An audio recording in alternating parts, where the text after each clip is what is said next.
کیا فجر کی اذان کے دوران سحری کھانے سے روزہ ہو جاتا ہے یا نہیں؟ یعنی کہ فجر کی اذان شروع ہوئی اور کھانے کا جو عمل ہے وہ جاری ہے، کھانا بند نہیں کیا، تو اس کا جواب یہ ہے کہ روزہ نہیں ہوتا۔ کیوں؟ اس وجہ سے کہ جو روزے کا تعلق ہے وہ وقت کے ساتھ ہے، نہ کہ اذان کے ساتھ۔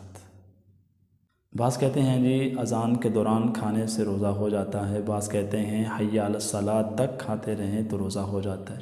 نہیں بھئی، یہ فضول باتیں ہیں، روزہ نہیں ہوتا۔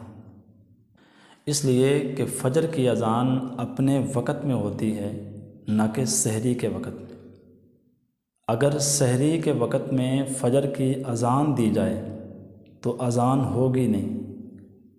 اذان اس وقت ہوگی جب اپنے وقت پر اذان دی جائے گی، تو اذان سحری کے وقت نہیں ہوتی۔ اس لیے روزے کا جو تعلق ہے وہ وقت کے ساتھ ہے، نہ کہ اذان کے ساتھ۔ اس لیے اپنے روزوں کو خراب نہ کریں۔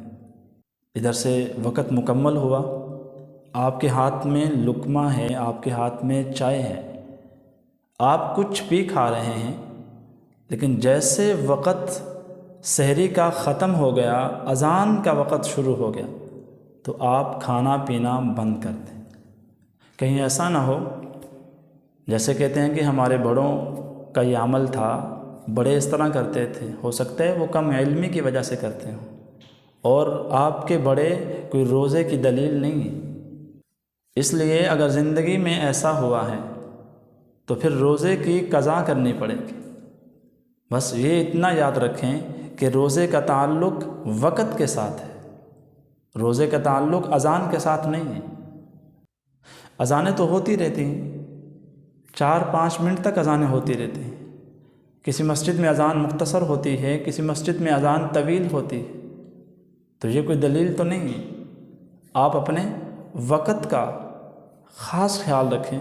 جیسے وقت ہو گیا تو آپ کے سحری کا وقت ختم ہو گیا۔ سارا دن بھوکے رہنا ہے، پیاسا رہنا ہے، لیکن اس بھوکے اور پیاسے رہنے کا کوئی فائدہ نہ ہو، اللہ کی رضا نہ ہو۔ یہ چھوٹی چھوٹی غلطیاں ہمیں اپنے سے دور کرنی چاہیے، تاکہ جو روزے کا عمل ہے وہ صحیح معنوں میں مکمل ہو سکے۔ اللہ تعالیٰ میرے اور آپ کے روزوں کو قبول فرمائے۔